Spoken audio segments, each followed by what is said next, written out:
নমস্কাৰ বন্ধু বান্ধৱীসকল আপোনালোক সকলোকে আছামিজ টিউটৰ চেনেলটোলৈ স্বাগতম জনাইছোঁ। আজি আলোচনা কৰিবলৈ লৈছোঁ টেন্সৰ বিষয়ে।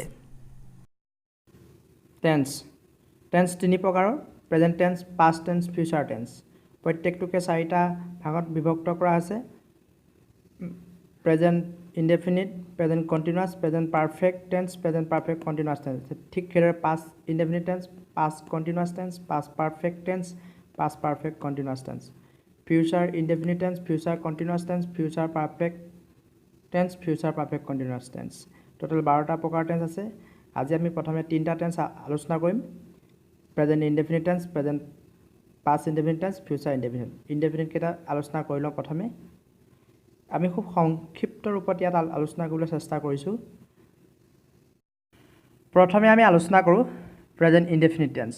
প্ৰেজেন্ট ইনডেফিনিট টেন্সৰ চেণ্টেন্স ষ্ট্ৰাকচাৰটো subject plus main verb plus object.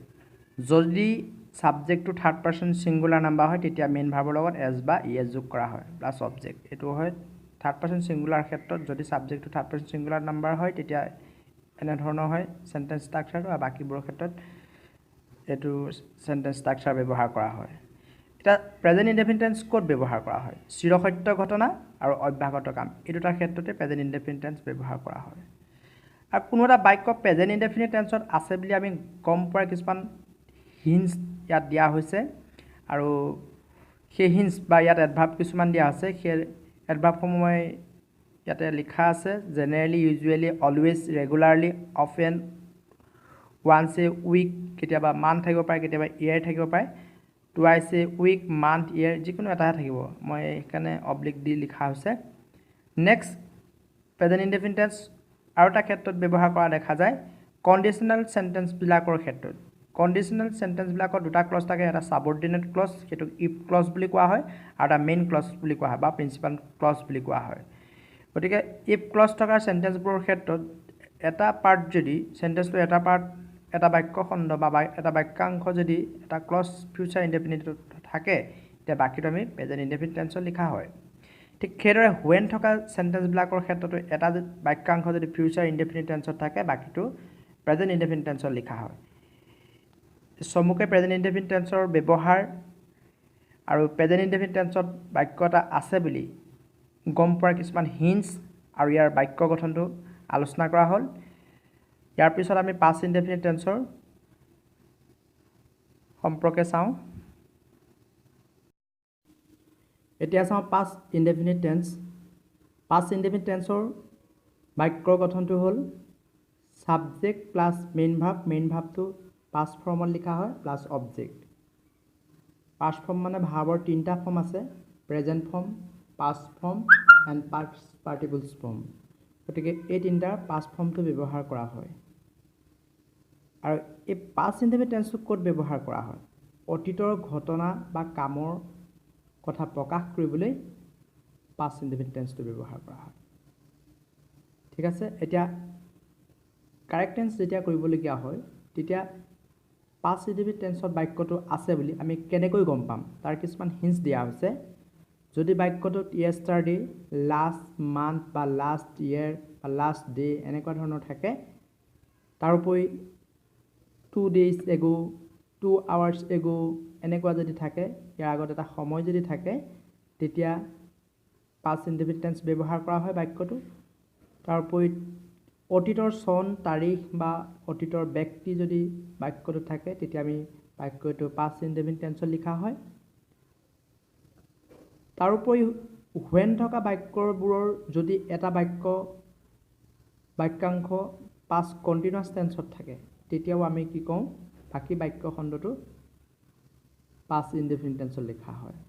যদি পাষ্ট কণ্টিনিউৱাছ টেন্সত থাকে বাকী খণ্ডটো আমি কি? পাষ্ট ইনডেফিনিট টেন্সত লিখা হয়। ঠিক আছে। নেক্সট আমি ফিউচাৰ ইনডেফিনিট টেন্সৰ কথাটো চাওঁ। ফিউচাৰ ইনডেফিনিট টেন্সটো ইয়াৰ বাক্যৰ গঠনটো হ'ল ছাবজেক্টৰ পিছত চেল আৰু উইল ব্যৱহাৰ কৰা হয়, মেইন ভাৰ্বৰ প্ৰেজেণ্ট ফৰ্ম লিখা হয়, প্লাছ অবজেক্ট। এতিয়া ছাবজেক্টটোৰ পিছত চেল আৰু উইল, চেল ফাৰ্ষ্ট পাৰ্চনৰ ক্ষেত্ৰত হয়, বাকীবিলাকৰ ক্ষেত্ৰত উইল হয়। ফাৰ্ষ্ট পাৰ্চন মানে আই আৰু উইল লগত চেল হয়, বাকীবিলাকৰ লগত উইল হয়। নেক্সট এইটো ক'ত ব্যৱহাৰ কৰা হয় ফিউচাৰ মানে ভৱিষ্যত গতিকে এইটো ভৱিষ্যতৰ ঘটনা কামৰ ক্ষেত্ৰত কামৰ কথা বৰ্ণনা কৰিবলৈ ফিউচাৰ ইনডেফিনিট টেন্স ব্যৱহাৰ কৰা হয় আৰু বাক্য এটা ফিউচাৰ ইনডেফিনিট টেন্সত আছে বুলি কেনেকৈ গম পাম তাৰ হিণ্টছবোৰ দিয়া হৈছে যদি বাক্যটো টুমৰো থাকে নেক্সট মান্থ বা ইয়েৰ নেক্সট ডে এনেকুৱা ধৰণৰ এডভাৰ্ব থাকে আৰু তাৰ উপৰি শ্বৰ্টলি যদি থাকে ভৱিষ্যতৰ চন তাৰিখ ইত্যাদি থাকিলে ফিউচাৰ ইনডেফিনিট টেন্সত বাক্যটো লিখা হয় তাৰ উপৰি ইফ ক্লজ থকা কণ্ডিশ্যনেল টাইপৰ যিবিলাক চেণ্টেন্স থাকে তাৰ যদি এটা ইতিমধ্যতে প্ৰেজেণ্ট টেন্সৰ ক্ষেত্ৰত এইটো আলোচনা কৰি আছোঁ তথাপি আকৌ ফিউচাৰ টেন্সৰ ক্ষেত্ৰত কথাটো সোঁৱৰাই দিয়া হৈছে ইফ ক্লজ থকা চেণ্টেন্সবিলাকৰ ক্ষেত্ৰত প্ৰেজেণ্ট ইনডেফিনিট টেন্সত থাকিলে বাকীটো ফিউচাৰ ইনডেফিনিট টেন্সত লিখা হয় ঠিক সেইদৰে হুৱেন থকা চেণ্টেন্সবিলাকৰ ক্ষেত্ৰতো এইটো প্ৰেজেণ্টৰ ক্ষেত্ৰত আলোচনা কৰি অহা আছে তথাপি আকৌ কোৱা আছে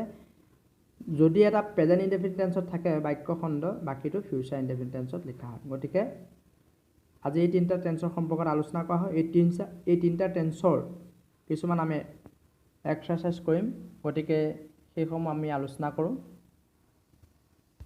আমি 10টা এক্সাৰচাইজ প্ৰেক্টিছ কৰিব লৈছোঁ শ্ব'জ দ্য কাৰেক্ট ভাৰ্ব ফৰ্ম ইয়াতে কাৰেক্ট ভাৰ্ব ফৰ্মটো আমি চুজ কৰিব লাগিব 4টা অপশ্যন আছে গতিকে আপোনালোকে নিজেও ভাবিব পাৰে কোনটো কাৰেক্ট অপশ্যন গতিকে প্ৰথমতে আমি চাওঁ the earth dash round the sun গতিকে ইয়াত কি হ'ব এইটো এটা চিৰসত্য বাক্য গতিকে ইয়াত কি হ'ব মুভ হ'বনে মুভছ হ'বনে ইজ মুভিং হ'বনে মুভড হ'ব এইটো দ্য ছান এইটো প্ৰেজেণ্ট ইনডেফিনিট টেন্সৰ বাক্য হয় গতিকে কেনেকৈ গম পালোঁ এইটো এটা চিৰসত্য বাক্য হোৱাৰ কাৰণে এইটো কি হ'ব এইটো দ্য আৰ্টটো হ'ল থাৰ্ড পাৰ্চন ছিংগুলাৰ নাম্বাৰ চ' ইয়াত থাৰ্ড পাৰ্চন ছিংগুলাৰ নাম্বাৰ হ'লে মুভ ইয়াত লিখা হ'ব এতিয়া কাৰেক্ট অপশ্যনটো হ'ল বিটো মুভছ নেক্সটটো চাওঁ I will call you when he dash back ইয়াতে আছে হুৱেনটোৱে আমাক হিণ্টছ দিছে হুৱেনছত দুটা বাক্যখণ্ড দেখিবলৈ তাৰ হুৱেনৰ আগত এটা বাক্যখণ্ড আছে আই উইল কল ইউ গতিকে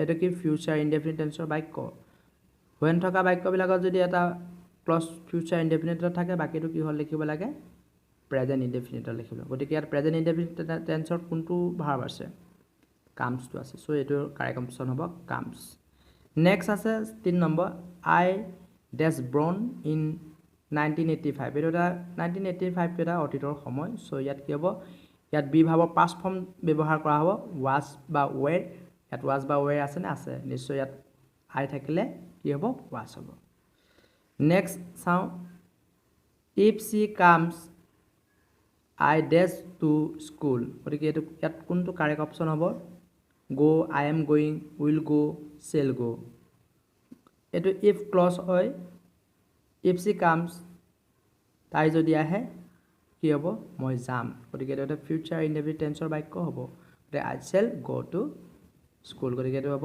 ডি টো কাৰেক্ট অপশ্যন হ'ব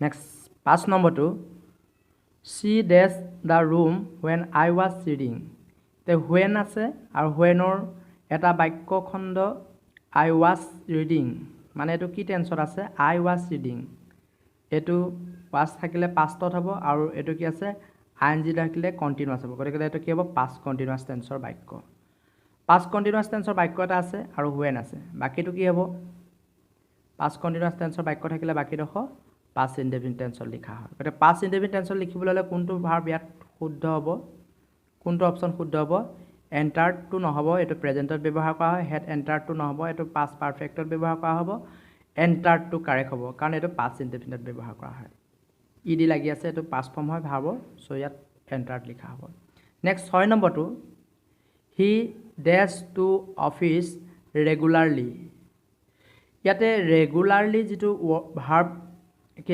এডভাৰ্ব আছে এডভাৰ্বটো থকাৰ কাৰণে আমি ইয়াত কি টেন্স হ'ব বাক্যটো প্ৰেজেণ্ট ইনডেফিনিট টেন্স হ'ব চ' ইয়াত কি হ'ব এইটো থাৰ্ড পাৰ্চন ছিংগুলাৰ নাম্বাৰ গতিকে ইয়াত কাৰেক্ট অপশ্যন হ'ব গ'জ নেক্সট 7 নম্বৰটো চাওঁ I dash the sum shortly গতিকে শ্বৰ্টলি আছে শ্বৰ্টলি এটা এডভাৰ্ব আছে এই এডভাৰ্বটো থকাৰ কাৰণে কি হ'ব ফিউচাৰ ইনডেফিনিট টেন্স হ'ব ফিউচাৰ ইনডেফিনিট টেন্স হ'লে ইয়াৰ কাৰেক্ট অপশ্যনটো কোনটো হ'ব এইটো নহ'ব এইটো নহ'ব এইটো নহয় চেল ডু এইটোৱে হ'ব কাৰণ এই চেল থাকিলে আমি ফিউচাৰ ব্যৱহাৰ কৰা হয় চেল বা উইল থাকিলেহে ফিউচাৰ হ'ব বাকীবিলাক ফিউচাৰ টেন্সৰ ক্ষেত্ৰত প্ৰযোজ্য নহয় নেক্সট আহোঁ 8 নম্বৰ হি ডেজ কাম টমৰো ইয়াত কোনটো শুদ্ধ হ'ব ইয়াত টমৰো আছে টমৰো যদি থাকে ফিউচাৰ টেন্সৰ বাক্য হয় সো ইজটো নহয় ইয়াত ওয়াজটো নহ'ব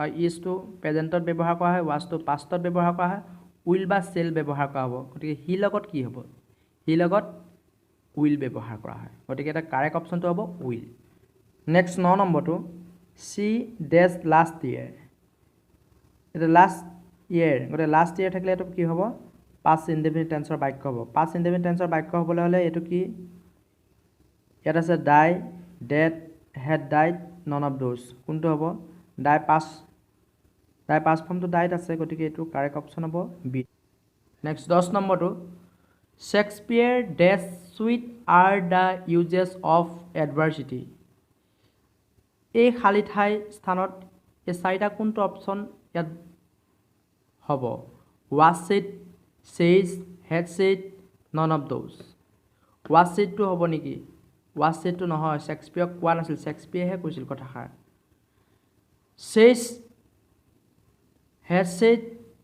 হেড সেডটো নহয় ইয়াত সেজ হ'ব কিয় হ'ব সেজটো এটা প্ৰেজেন্ট ফৰ্মৰ ভাৰ্ব হয় সেজ হ'ব কাৰণ অতীতৰ কোনো ব্যক্তিৰ মতামত বা মহৎ বাণী বা নাটকৰ ডায়লগ আমি সজীৱ কৰি যদি বৰ্তমানত ক'ব বিচাৰোঁ তেতিয়া তেখেতে সেই বাক্যটো আমি প্ৰেজেন্ট ইনডেফিনিট টেন্সত লিখা হয় গতিকে ইয়াত সেজটো লিখা হ'ব এতিয়া কাৰেক্ট অপচনটো হ'ব বি